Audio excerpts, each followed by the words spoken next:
activos, en El Salvador lavado de dinero y de activos, en Guatemala lavado de dinero u otros activos, en México operaciones con recursos de procedencia ilícita, en Panamá blanqueo de capitales, en Perú lavado de activos y en Venezuela legitimación de capitales.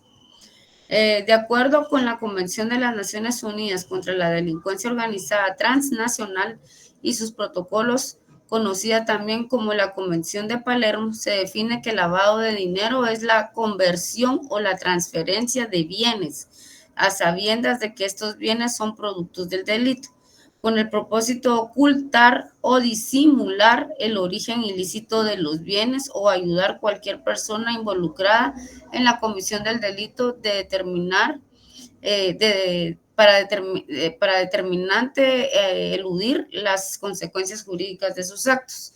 En otras palabras, el lavado de dinero es el proceso por medio del cual una persona, individuo o jurídica busca darle apariencia de legalidad a los recursos que provienen de actividades ilícitas.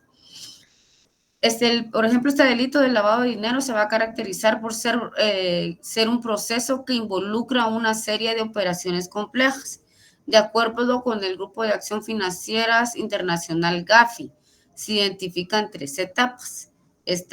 Anoten por favor para que después, por si llegara a ser pregunta de examen: estratificación, colocación, integración. ¿De qué se trata la estratificación? Esta dice que es está la colocación, que es la etapa inicial del proceso y comprende la introducción de fondos provenientes de actividades ilícitas en la economía, poniéndolas en circulación por medio de instituciones financieras, casas de cambio, cooperativas, inmobiliarias, joyerías y cualquier otro negocio nacional e internacional que por su actividad económica permita ocultar dichos fondos. En la segunda etapa sería la estratificación. ¿Esto de qué se trata? Es la parte donde que consiste en la conversión de los fondos procedentes de actividades ilícitas a otra forma, creando esquemas complejos de transacciones financieras para ocultar el rastro, la fuente y la propiedad de los fondos. La integración. Dice que la integración va a ser la tercera etapa del proceso, que implica volver a colocar los fondos procedentes de actividades ilícitas en la economía para dar apariencia de legitimidad.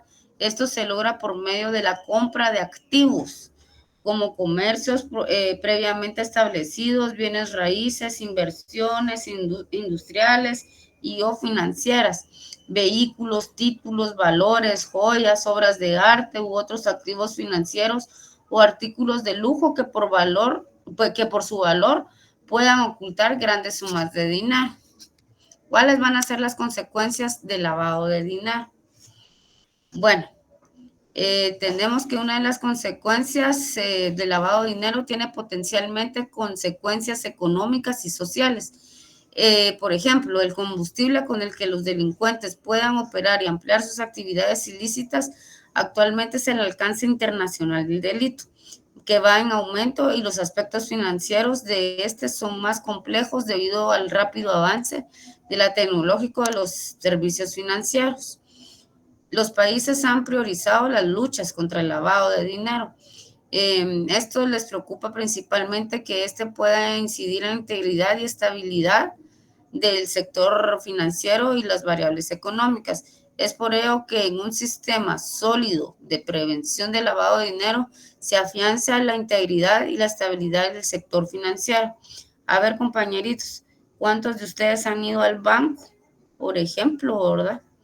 Y les hacen llenar formularios con sus datos, ¿verdad? Entonces ahí, por ejemplo, le preguntan a uno, profesión, oficio, ya cuando uno dice que es abogado, ya le ven carita en el banco como que, ya vamos a empezar, ¿va? Y empiezan que de cuánto es lo que máximo que usted gana o que recibe de honorarios o que tiene al mes. Entonces uno va calculando ahí, decir 20, 50, 100,000, lo que usted gana mensualmente, porque eso ellos lo reportan a un sistema, el sistema que registra todo esto, y es el que está vigilando en Guatemala las operaciones que nosotros hacemos bancarias. Si se dan cuenta, cuando ustedes quieren ir a hacer, cuando ustedes se pasan de eso que han reportado, ya le tira ese sistema una alarma al banco de que hay algo que no está normal. Entonces ya empiezan a investigar a uno de dónde procede el dinero que uno está queriendo reportar en el banco. Por eso es importante siempre que aperturen sus cuentas decir un aproximado más o menos que sí sea creíble, ¿verdad, compañeros? Según nuestras posibilidades económicas que ustedes van a poder reportar. También increíblemente eso en las visas, ¿sí, Arnold? Esto no es el IVE, licenciada, cuando empiezan a ver lo de los movimientos de las cuentas, ¿no? Sí, el IVE, pero también está ¿cómo se llama? Donde está lo de los bancos, el sistema, no lo tengo ahorita en mente, pero se los voy a pasar. Pero también, sí es el IVE, también es el IVE. Para los que no saben, ¿quién le va? Hugo Estuardo. Sí, licenciada, el IVE es el límite límite de depósito diario. En este caso sería de $10,000 diario. Sí, cabal. Por eso es el que les digo, pero creo que el sistema bancario, no me acuerdo cómo se llama aquí, pero lo vamos a ver ahorita. Josué dice, sí, la CIF, sistema, sí, de los bancos, es ese, la CIF, queda ya la Superintendencia de bancos, licenciada. Sí, ahí estamos. Gracias, Ana María. Miren que a mí ya viejita se me olvidan las palabras completas, pero ustedes están atentos y eso es lo bueno. ¿Dónde queda, compañeritos? Físicamente el edificio. A la par de tribunales. Ahí cabalmente queda a la par de la torre de tribunales, está la superintendencia de bancos, ¿verdad? Entonces, ya vamos viendo poco a poco, ¿verdad? Que si hay alguien que nos está vigilando, como dicen los compañeros, como dijo Hugo y Arnold y Ana María, de nuestros movimientos bancarios, que son los que tiran las alertas. Inclusive para cuando ustedes van a sacar la visa, llenan un formulario, la visa americana, ¿verdad? Para ir a Estados Unidos. Ahí pues uno tiene que reportar cuánto dinero tiene, pues depende de eso, también ellos nos investigan y es ahí cuando tenemos la respuesta también en parte de sí o no, le dan a uno la visa americana. Bueno, continuando, ¿quién lee el artículo 2 para continuar, por favor?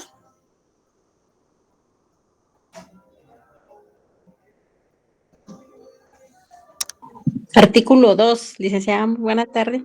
Buenas tardes. Dice, del delito de lavado de dinero u otros activos. Comete el delito de lavado de dinero u otros activos quien por sí o por interposita persona. Inciso A, invierta, convierta, transfiera o realice cualquier transacción financiera con bienes o dinero, sabiendo o que por razón de su cargo, empleo, oficio o profesión esté obligado a saber que los mismos son producto, proceden o se originan de la comisión de un delito. Inciso B, adquiera, posea, administre, tenga, utilice bienes o dinero sabiendo o que por razón de su cargo, empleo, oficio o profesión esté obligado a saber que los mismos son producto, proceden o se originan de la comisión de un delito. Inciso C, oculte o impida la determinación de la verdadera naturaleza, el origen, la ubicación, el destino, el movimiento o la propiedad de bienes o dinero o de derechos relativos a tales bienes o dinero, sabiendo o que por razón de su cargo, empleo, oficio o profesión esté obligado a saber que los mismos son producto de la comisión de un delito. Gracias, Iris. Otro que quiera participar leyendo el artículo 3, por favor. Yo, licenciada. Por favor. Artículo 3, extradición. Los delitos contemplados en la presente ley darán lugar a la extradición activa o pasiva de conformidad con la legislación vigente. Gracias. Artículo 4, otra persona. Artículo 4, buenas. Yo, licenciada. ¿Quién? Personas individuales. Vivian creo que es, ¿verdad? Sí, licenciada. Personas individuales. Artículo número 4. El responsable del delito de lavado de dinero u otros activos será sancionado con prisión inconmutable de 6 a 20 años, más una multa igual al valor de los bienes, instrumentos o productos objetos del delito. El comiso, pérdida o destrucción de objetos provenientes de la comisión del delito o de los instrumentos utilizados para su comisión, el pago de costas y gastos procesales. Y la publicación de la sentencia. Ya vieron que, sí, gracias. Ya vieron que ahí hay dos situaciones que no sé a juicio de ustedes si es inconstitucional. ¿Por qué? Que dice que va a llevar de 6 a 20 años de pena, ¿verdad? Más la multa. ¿Y la multa cómo fue que dijo que va a ser, Vivian? La multa igual al valor de los bienes, instrumentos o productos objeto del delito. Comiso o pérdida o destrucción de objetos provenientes de la comisión del delito. ¿Cuándo esa persona va a salir de prisión? Nunca. O sea, sí, esa parte la han estudiado mucho. Y pues para algunos penalistas, pues no es la pena adecuada, ¿verdad? Porque es doble, ¿verdad? Tiene la multa y tiene la pena de prisión. Bueno, continuando entonces, vamos a ver un poquito de historia que se me había pasado por alto, pero para que sepamos cómo es la historia de este delito. Dice que Santos, un autor, en su artículo Cambio de Paradigma sobre lavado de activos, dice que la costumbre de utilizar determinadas prácticas para disfrazar los ingresos procedentes de actividades ilícitas se remonta a la Edad Media. Imagínense desde cuándo se viene dando esto, cuando la usura fue declarada delito. Dice que los mercaderes y prestamistas se burlaban de las leyes y la encubrían mediante ingeniosos mecanismos. Fue en ese momento cuando los piratas se transformaron en pioneros en la práctica de lavado de oro obtenido en los ataques a las naves comerciantes europeas que surcaban el Atlántico entre los siglos XVI y XVII. La piratería clásica también añadieron las prácticas de los bucaneros y los filibusteros ayudados encubiertamente por determinados gobiernos europeos. O sea, imagínense, los piratas fueron los primeros en empezar a lavar dinero, pero ellos lo que hacían era con oro. Ahora no era dinero, era con oro. En el caso más famoso es el del pirata inglés Francis Drake, que fue armado caballero en su nave por la reina Isabel I, imagínense, de Inglaterra, en recompensa por sus exitosos asaltos a puertos y barcos españoles. En 1612, Inglaterra ofreció a los piratas que abandonaran su profesión, un perdón incondicional y el derecho a conservar el fruto de sus felonías. Compañeros, ya saben ustedes qué es una felonía. Que alguien que tenga conocimiento que es una felonía. Ese es un término penal que todos debemos de conocer. ¿Alguien que sepa qué es felonía? Bueno, la felonía es la traición o acto desleal contra alguien, ¿verdad? Estas cabal vienen desde las leyes de Ley Alfredo de Inglaterra, en el año 849 al 899. Solamente dice que se van a exceptuar de la composición pecuniaria la felonía hacia el Señor. Así empezó la felonía. Les digo esto porque yo no sé si ustedes tienen parientes que se han ido a Estados Unidos y los deportan. Y cuando vienen acá, ¿qué te pasó? Ah, cometí una felony. Dicen, así ya todos agringados vienen, ¿va?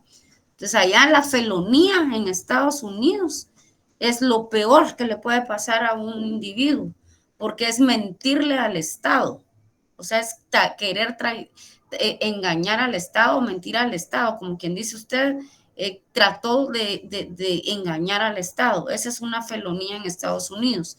Más adelante vamos a indagar más en esta palabra, pero es una palabra que no se utiliza en Guatemala, pero sí se utiliza en otros países. Bueno, continuando con la historia, ya vimos que de dónde vienen las felonías, que vienen de Inglaterra, ¿verdad? Pues se le ofreció a los piratas que que si abandonaban ellos su profesión de piratas, pues les iban a perdonar y que se quedaran con el fruto de sus fechorías o felonías, ¿verdad? Una gran parte de la riqueza acumulada por los consorcios y piratas fueron resguardadas por los herederos de la tradición templar y por los banqueros de la época. Así surgieron los refugios financieros, hoy conocidos como paraísos fiscales. Que a ver, compañeros, alguien que me diga un paraíso fiscal. ¿Dónde conocemos que hay paraísos fiscales? Que en las noticias oímos que estos mencionados paraísos fiscales. ¿Alguien que quiera Panamá. Panamá. Muy bien. En Panamá, licenciada. Sí, muy bien. Panamá, licenciada. Paraíso. Fernando. Sí, yo iba a decir Panamá también, Lick, donde se refugian los corruptos, donde no hay tratados con Guatemala, ¿verdad? Sí. Y también no hay un control de los activos. Exacto, es más por el control de los activos. También tenemos las Bahamas, las Islas Caimanes, ¿verdad? Donde ahí pues nadie va a rastrear esos activos. Y por lo regular lo hacen con contratos atípicos o con cuestiones mercantiles que no están tipificadas en nuestro país, por ejemplo, las offshore. Creo que ustedes, algunos, no sé si ya recibieron derecho financiero 1. Cuando lo miren derecho financiero y se van a dar cuenta de cómo es que el lavado de dinero se da en estas paraísos fiscales, en estas islas, en estos países donde pues lamentablemente pues no hay cómo rastrear nuestros activos, ¿verdad? Estos activos. Pues bueno, el caso más famoso del pirata inglés, que fue Francis Drake, que fue un armado caballero en su nave por la reina Isabel, ya lo vimos, ¿verdad? Luego que siguieron, que los mismos piratas empezaron a meter su dinero o sus propiedades, ¿verdad? Como era oro, en los paraísos fiscales, en la versión moderna de aquellas antiguas guaridas, dice la historia. Con el poderío económico y militar de los piratas y los corsarios, ¿verdad? Que los corsarios eran pues parte del ejército. Las poblaciones europeas y americanas llegaron a creer que tanto el comercio como las finanzas dependían enteramente de ellos.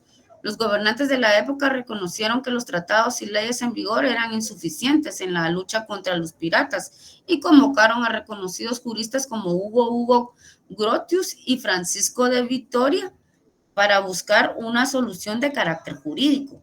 El resultado fue la creación de los primeros conceptos de derecho internacional, por ejemplo, de mare nostrum, de mare liberum y la persecución en caliente. Bueno, el resultado de estas acciones fue que fue la que casi completa la eliminación de este fenómeno criminal. La palabra lavado tiene su origen en Estados Unidos, como bien lo vimos ayer.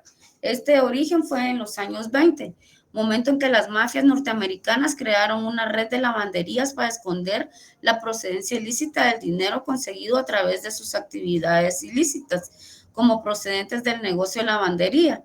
Dado que la mayoría de los pagos en las lavanderías se hacía en metálico, resultaba muy difícil distinguir qué dinero procedía de la delincuencia y cuál procedía del negocio legal. En los años 70, con la vista puesta en el narcotráfico, se advirtió de nuevo el fenómeno del blanqueo de dinero.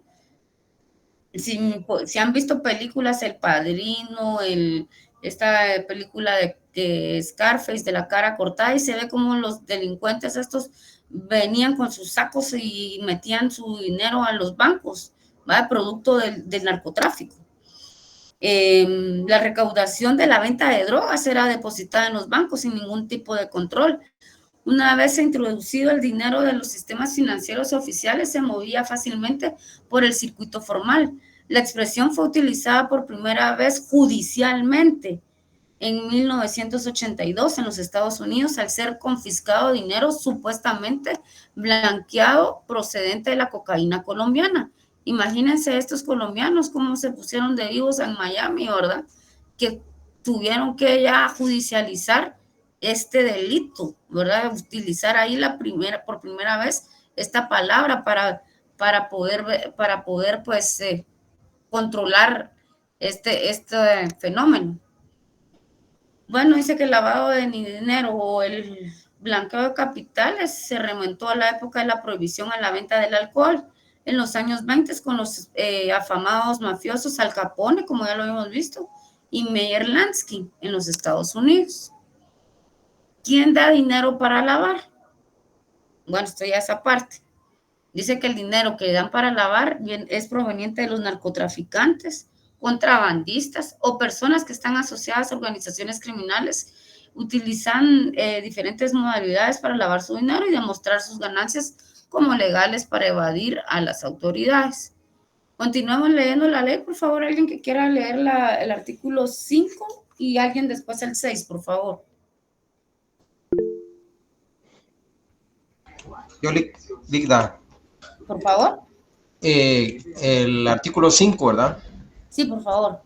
Personas jurídicas. Serán imputables a las personas jurídicas independientemente de la responsabilidad penal de sus propietarios, directores, gerentes, administradores, funcionarios, empleados o representantes legales. Los delitos previstos en esta ley cuando se tratare de actos realizados por sus órganos regulares, siempre que se hallaren dentro del giro u objeto normal o aparente de sus negocios. En este caso, además de sus sanciones aplicables a los responsables, se impondrán a las personas jurídicas una multa de $10,000 de los Estados Unidos, $10,625,000 y $625,000 de los Estados Unidos de América o su equivalente en moneda nacional, atendiendo a la gravedad y circunstancia en que se cometió el delito. Y se le apercibirá que en caso de reincidencia se ordenará la cancelación de su personalidad jurídica en forma definitiva. También se sancionará a las personas jurídicas con el comiso, pérdida o destrucción de sus objetos provenientes de los comicios de los delitos o de los instrumentos utilizados para su comisión, el pago de costas y gastos procesales y la publicación de la sentencia en por lo menos 2 de los medios de comunicación social escrito de mayor circulación en el país. Cuando se tratare de personas jurídicas sujetas a la vigilancia y fiscalización de la Superintendencia de Bancos, el juez notificará a dicho órgano supervisor la sentencia condenatoria respectiva para que se proceda a aplicar las medidas contenidas en las leyes de la materia. Gracias, Fernando. ¿Ya vieron entonces por qué es que en Prensa Libre, en los demás diarios de circulación nacional, es que se publica este tipo de sentencias, ¿va? Entonces dice uno, atraparon a los hermanos X, va, sentencia de tantos años, ¿verdad? Porque es necesario difundir este tipo de sentencias, darlas a conocer a la población para que vean lo que va a pasar si están delinquiendo o si cometen este delito de lavado de dinero. Alguien que continúe con el artículo que sigue, por favor. Artículo 6. Otros responsables. Quienes hallaran responsables de participar en la proposición o conspiración para cometer el delito de lavado de dinero u otros activos, así como la tentativa de su comisión, serán sancionados con la misma pena de prisión señalada en el artículo 4 para el delito consumado, rebajada en una tercera parte y demás penas accesorias. Gracias, Oscar. ¿Alguien que continúe con el otro número de artículo? Sí, continúa la sentencia de grabación específica. Si el delito de lavado de dinero u otros activos fuere cometido por quienes desempeñen un cargo de elección popular, un funcionario o empleado público o un funcionario o empleado de la Intendencia de Verificación Especial con ocasión del ejercicio de su cargo, se le sancionará con la pena correspondiente aumentada en una tercera parte y demás penas accesorias. Además, se le impondrá la pena accesoria de inhabilitación especial para el ejercicio de cargo o empleo público por el doble del tiempo de la pena privativa de libertad. Gracias, Judith. Ya vieron por qué algunos diputados después salen en las noticias, ¿verdad? Que les están solicitando el antejuicio o que les quitaron la visa o qué, porque se aprovecharon según este artículo de su cargo, porque es un cargo que, como dijo Judith, que era de elección popular, ¿verdad? Imagínense hasta dónde llega, o sea, Ya de elección popular podría ser hasta el mismo presidente, vicepresidente, los diputados, los alcaldes, ¿va? Vemos que van alcaldes después para afuera ya para extraditarlos a Estados Unidos. Bueno, pues continuando un poquito más, averiguando nosotros hoy en esta preespecialización que es el lavado de dinero, dice que ¿cuándo nació esta ley de lavado de dinero en Guatemala? Anotémoslo, por favor. Dice que entró en vigor a partir del 17 de diciembre del 2001 para regular los actos u operaciones económicas considerados propensos a la captación de recursos de procedencia ilícita para financiar el crimen organizado, así como el terrorismo. O sea, el crimen organizado, ya se dan cuenta uno que dice uno, las extorsiones, ¿verdad? Esa es parte también del crimen organizado, ¿verdad? Bueno, continuando con la lectura, ¿verdad? Para que Disculpa, licenciada. ¿Qué manda? Disculpe que le interrumpa, dijo 17 de diciembre, ¿verdad? Sí, de diciembre del 2001. Gracias. Bueno, ¿cómo se da el lavado de dinero en Guatemala? Esto es importante que lo sepamos. Comete el delito de lavado de dinero u otros activos quien por sí o por interpósita persona, ya lo leímos, invierta, convierta, transfiera o realice cualquier transacción financiera de bienes o dinero, sabiendo o que por razón de su cargo, empleo, oficio, profesión, esté obligado a saber que los mismos son productos, proceden o se originan de la comisión de un delito. Aquí no hay aquello de que yo no sabía de dónde provenía. Adquiera, posea, administrar, tenga, utilice bienes o dinero, siendo que por razón de su cargo, empleo, oficio, profesión, esté obligado a saber que los mismos son producto o proceden o se originan de la comisión de un delito. También el que oculte o impida la determinación de la verdadera naturaleza del origen, la ubicación. ¿Quiénes son los que investigan el lavado de dinero? Ya lo habíamos conversado, pero ahora sí lo vamos a decir con todas sus letras. La Intendencia de Verificación Especial, la IVE. ¿Qué es la IVE? Es un órgano de naturaleza administrativa encargada de velar por el objeto y cumplimiento de las leyes contra el lavado de dinero y para prevenir y reprimir el financiamiento del terrorismo y con funciones de una unidad de inteligencia financiera, con sus siglas UIF. ¿Cuántos años de cárcel se dan por lavado de dinero en Guatemala? Ya lo leímos, pero lo vamos a repetir. Las penas aplicables son de prisión inconmutable de 6 a 20 años, multa igual al valor del dinero o bienes objeto del delito, comiso o destrucción de los bienes o dinero objeto del delito o de los instrumentos utilizados para su comisión, pago de costos y gastos judiciales. ¿Cuáles son las 3 etapas del lavado de dinero? Pues ya las vimos, pero las vamos a resumir acá. El lavador introduce sus ganancias ilícitas en el sistema financiero. Esta va a ser la primera etapa siempre. La segunda implica el envío de dinero a través de diversas transacciones financieras para cambiar su forma, dificultando su rastreo. El tercero sería la reinserción de los fondos ilegales a la economía. Cuando dice la reinserción de los fondos ilegales a la economía, pues ya vimos que podemos comprar casas, vehículos, ponemos un negocio, ¿verdad? Hay lugares que uno dice, aquí ni las moscas se paran, pero ¿cómo funcionarán todos los días el puro lavado de dinero, verdad? Bueno, continuamos con la ley. ¿Quién me lee el otro artículo que sigue? Artículo 8, licenciada, buenas tardes. Buenas tardes. Del comiso de bienes. Para los efectos de esta ley, el comiso consiste en la pérdida a favor del Estado de los bienes, instrumentos o productos utilizados o provenientes de la comisión del delito de lavado de dinero u otros activos, declarada en sentencia, a no ser que pertenezcan a un tercero no responsable del hecho. Cuando los objetos referidos fueren de uso prohibido o no sean de ilícito comercio, se ordenará el comiso aunque no llegue a declararse la existencia del delito o la culpabilidad del sindicado o acusado, o se ignore quién es la persona responsable del delito. Gracias, Manuel. ¿Alguien que quiera continuar?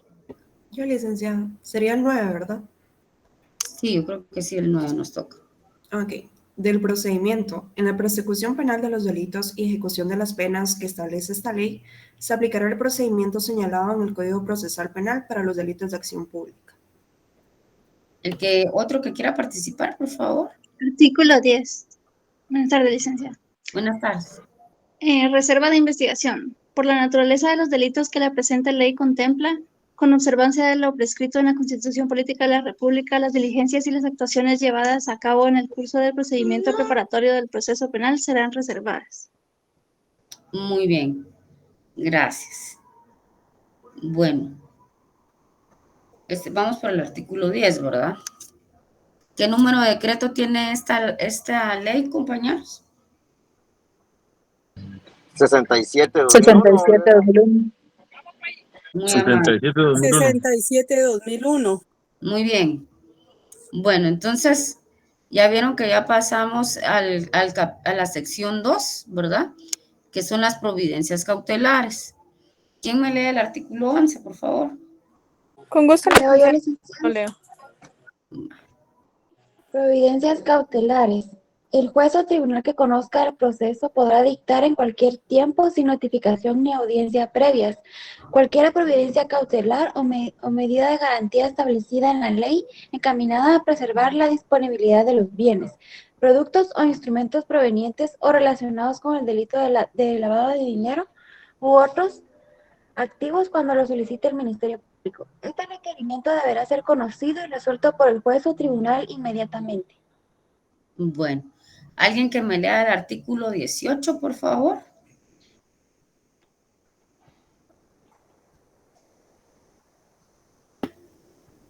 Artículo 18. De las personas obligadas. Para los efectos de la presente ley se consideran personas obligadas las siguientes. Número 1. Las entidades sujetas a la vigilancia e inspección de la Superintendencia de Bancos. 2. Las personas individuales o jurídicas que se dediquen al corretaje o la intermediación en la negociación de valores. 3. Las entidades emisoras y operadoras de tarjetas de crédito. 4. Las entidades fuera del plaza denominadas offshore que operan en Guatemala. Se definen como entidades dedicadas a la intermediación financiera, constituidas o registradas bajo las leyes de otro país y que realizan sus actividades principalmente fuera de la jurisdicción de dicho país. 5. Las personas individuales o jurídicas que realicen cualesquiera de las siguientes actividades. A. Operaciones sistemáticas o sustanciales de canje de cheques. B. Operaciones sistemáticas o sustanciales de emisión, venta o compra de cheques de viajero o giros postales. C. Transferencias sistemáticas o sustanciales de fondos y o movilización de capitales. D. Factorajes. E. Arrendamiento financiero. F. Compraventa de divisas. G. Cualquier otra actividad que por naturaleza de sus operaciones pueda ser utilizada para el lavado de dinero u otros activos como se establezca en el reglamento. Bueno, ya vieron que les había hablado de las offshore, ¿verdad? Que son también, pues, para que entendamos que es una offshore, dice que son sociedades, que son aquellas que tengan su sede en el extranjero. Adicionalmente, el término sociedad offshore se relaciona con dos definiciones principales. Las empresas registradas en una jurisdicción extraterritorial, por eso les decía yo que la mayoría buscan las offshore porque están en estos paraísos fiscales. Creo que alguien levantó la mano, ¿no? ¿No? Bueno, entonces ya vimos en el artículo 18, ¿verdad? ¿Quiénes son las personas que están obligadas a estar vigilando, pues, que no se cometa este delito?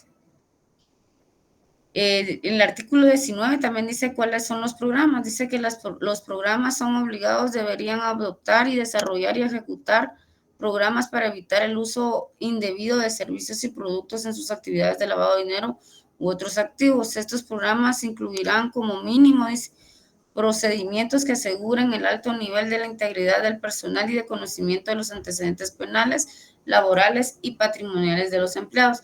¿Quiénes laboran bajo renglón 011 o 022? ¿Alguien que labore en esos renglones? Que nos pueda contestar algunas preguntitas. ¿No?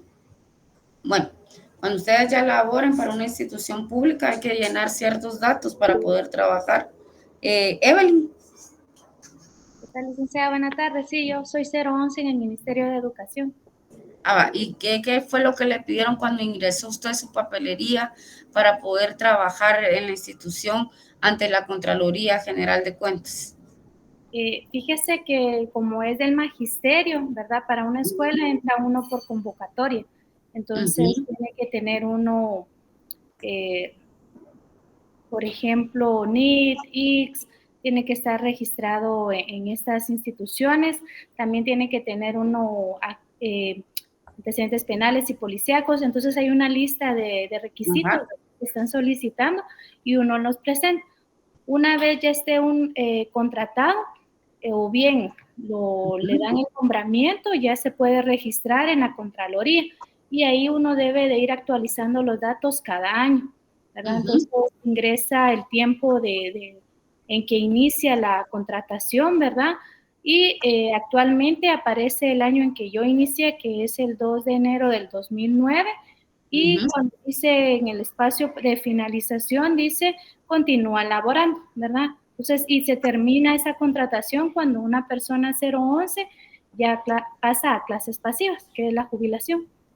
Sí, también le hacen a uno llenar un formulario, no sé si, que es el del patrimonio. Sí. Uno tiene que declarar su patrimonio. Miren ustedes, yo tuve que bajar libros cuando en una institución me hicieron llenar este formulario. Cuánto tenía yo dinero en joyas, cuánto tenía yo dinero en libros, cuánto tenía dinero yo en vehículos, o sea, que había que poner la marca del vehículo, los datos del vehículo y cuánto estaba valorado ese vehículo. Ahí tienen la declaración patrimonial de uno. Entonces, todos estos sistemas son los que lo vigilan también, por así decirlo, de qué es lo que uno declara, ¿verdad? Y ya después cuando se da este tipo de delitos dicen, pero no que ella tenía tanto, pues, y ahora, como dicen los chismosos de las colonias, y ahora salió con un BM y antes tenía un, qué sé yo, un Hyundai, un Kia, ¿verdad? O sea, ya subió de nivel, pero ¿de dónde? Si su sueldo no lo permite, ¿verdad? Sus ingresos no lo permiten, ¿verdad? Pues así vamos registrando en todas las instituciones, ¿verdad? Que vayamos trabajando o formularios que vayamos llenando nuestros activos, nuestro dinero, ¿verdad? Solo una situación, Ligda. En el caso del Ministerio de Educación, los maestros solo llenan ese formulario y hacen su declaración patrimonial si en dado caso optan al cargo de director del centro educativo, ¿verdad? Sí, pues, por lo que dice la ley, que dice que son por el cargo según su función, ¿verdad? Así es. Porque ellos ya serían funcionarios, ¿verdad? Exactamente. Ahora, si solo son docentes, no es necesario que hagan la declaración patrimonial. Gracias, Evelyn. Bueno, nos quedan 15 minutos. No sé si tienen algunas preguntas o dudas. Si no, quedaríamos con esto. Creo que del día de hoy, resumiendo, tenemos 3 cosas importantes que aprender. 1, ¿cuál es el delito de lavado de dinero? 2, ¿qué ley en Guatemala lo regula? 3, ¿dónde se empezó a dar en la historia el lavado de dinero y dónde judicialmente se utilizó por primera vez este término? Yo creo que para temas así más puntuales y de conocimiento, yo creo que esto es lo que nos interesa del lavado de dinero. La pena también, por supuesto, ¿verdad? Y la multa, no la debemos de saber. Entonces, creo que vayan anotando ustedes estas situaciones. Yo primero les mando con Karina esta presentación para que ustedes la tengan y la estudien y pues la tengan para cuando necesiten consultar algo en relación al lavado de dinero. Otra cosa importante, ¿qué instituciones como la que estábamos hablando, la Superintendencia de Bancos y la IBE, qué son estas instituciones y cuál es su objetivo, ¿verdad? Creo que quedó claro hoy esto, o si algo no me di a entender, por favor háganmelo saber, o tienen alguna duda, para que así podamos dar por terminado el día de hoy, y mañana pues continuaremos con otra ley para ir avanzando en nuestro programa. ¿Sí, Karina? Buenas tardes, licenciada y compañeros, para comentarles que ya habilité la asistencia y el tema les puse lavado de dinero para que pongan lo mismo porque ayer pusieron diversos temas. Por favor, es importante para que quede registrado ante la unidad académica, ¿verdad? que es lavado de dinero, la clase que vimos hoy en el seminario, en el curso de especialización. Seminario de las leyes penales especiales.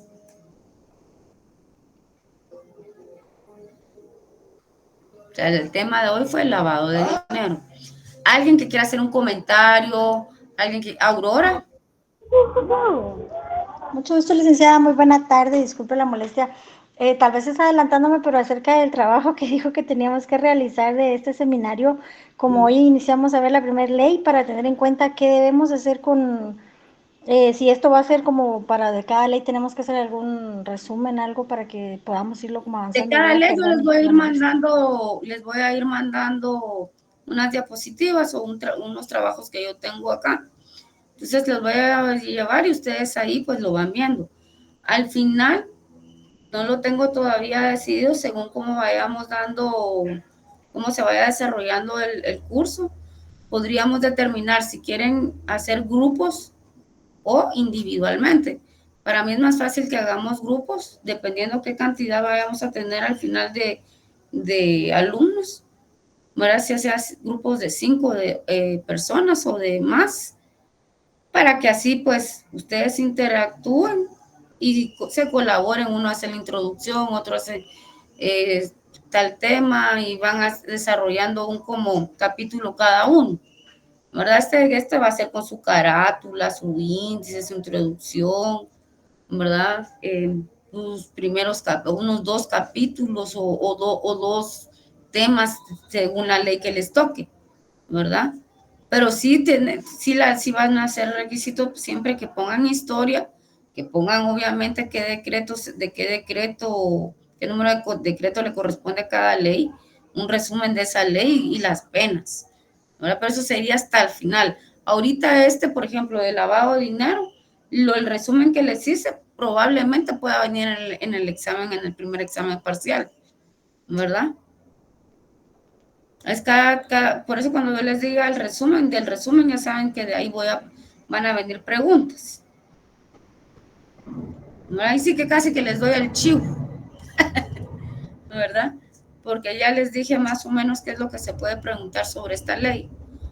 ¿Estamos claros y de acuerdo? ¿O alguien quiere que sea un poquito más difícil? Que dice, no, licenciada, pónganos lo más difícil. Mira que queremos aprender más, que profundicemos en offshore.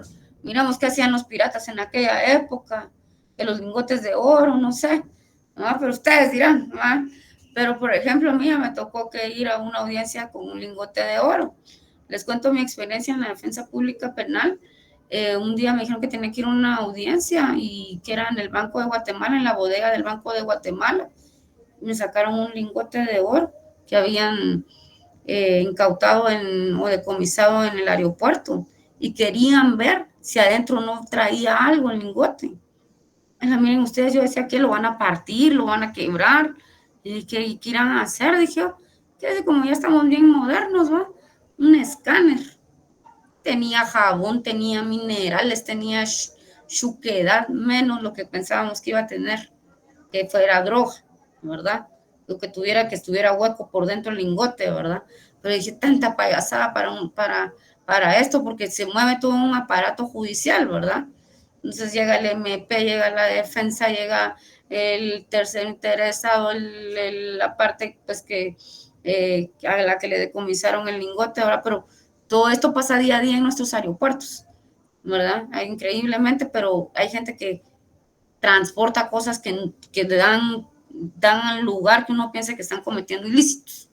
Ella pues ya había declarado su lingote, ¿verdad? Y había llenado un formulario especial para esto, ¿verdad?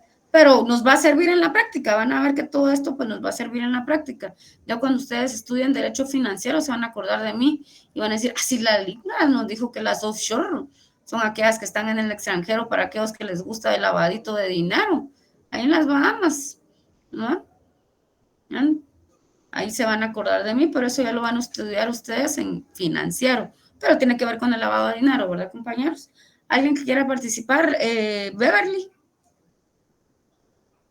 Buenas tardes, licenciada. Sí, primeramente le agradecería cualquier material, presentación que nos pueda compartir. Y segundo, Al principio usted había hablado de la estratificación, la integración y la colocación. No sé Sí, si estos así son los 3 pasos. Eso se los voy a mandar también para que ustedes lo tengan en cuenta.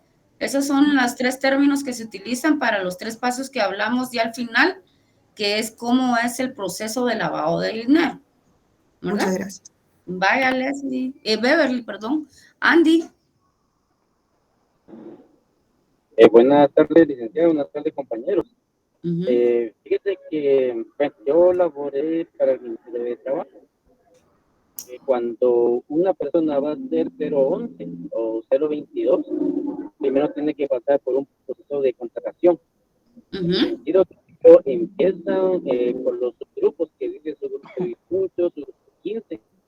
Ya después de eso mandan a los formularios al UNDEC. Ahí ellos hacen la formulación para ver si ellos están aptos para ese cargo. Exactamente, para el cargo. Entonces ya la autorizan. Entonces ya la persona se convierte en 011. Solamente Gracias, Sandy. Ya vieron, vamos aprendiendo de todo un poco, ¿verdad?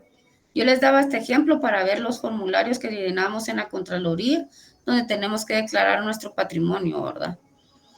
Porque ahí, miren, yo no sé cuánto tenía yo en joyas, yo no les voy a decir que tengo zafiros, diamantes, pero plata sí tengo un montón, que mi tía, ay, mijita, traje plata hoy, todos los meses, no, mírenme la mano, yo, hay un anillito de plata, hay otro anillito, de anillito en anillito, calculé que tenía bastante dinero, pues, ¿verdad? Y más lo que me han regalado, dije, bueno, voy a tener que hacer un aproximado mental rapidito para declarar, porque un día, no sé, me van a ir a contar mis costillitas y hasta la licenciada tenía más de plata o tenía menos, ¿va? Pero uno tiene que ir haciendo esos cálculos. Ahí se van a dar cuenta ustedes de que no es tan fácil ya en la profesión, tantos requisitos y formularios que hay que llenar. Vivian, para terminar, por favor. Sí, licenciada, solo una dudita. ¿Cómo se formularía entonces la pregunta? Es que no caché a poder inscribir. ¿Qué instrumentos, qué instituciones, cuando dijo el CIF y el IBE? Sí, ¿qué ¿Cómo se formularía la pregunta? ¿Qué entidades o qué instituciones en Guatemala se dedican a la vigilancia de dinero y activos? Más o menos así, por decirlo así rapidito, ¿verdad? Pero algo así sería, ¿verdad? Bueno. Gracias, licenciada. Si nadie más quiere hablar y ya llenaron todo su formulario, porque no me gustaría que se queden sin asistencia. Estaríamos terminando con 63 personas. Dice Werner, ¿qué ley se utiliza?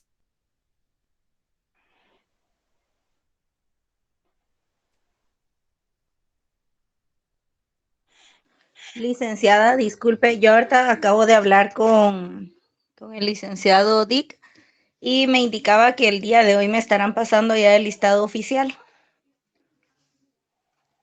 de los compañeros que están asignados. Ahí está. Se me había ido un poquito la señal, pero pues mañana les paso a las 8 de la mañana qué ley es para que la preparen y la tengan ustedes a mano y puedan participar los que no participaron hoy. ¿Sí, Karin? Gracias, licenciada. Es que le hablé, pero yo creo que se le había ido la señal, cabal, en ese momento. Entonces, quedamos ahí, ¿verdad? Quedamos ahí. Bueno, yo le decía que acabo de hablar con el ingeniero, con el Dick, y me indicó de que el día de hoy por la tarde me estará enviando el listado ya oficial de los compañeros que están asignados. Y ya yo se lo traslado. Bueno, sin más que decirles, les deseo una feliz tarde, Dios los bendiga y mañana continuamos con nuestra preespecialización en el seminario de las leyes especiales penales. Feliz tarde, amigos. Gracias, licenciada. Buenas tardes. Feliz tarde, licenciada. Feliz tarde. Feliz tarde.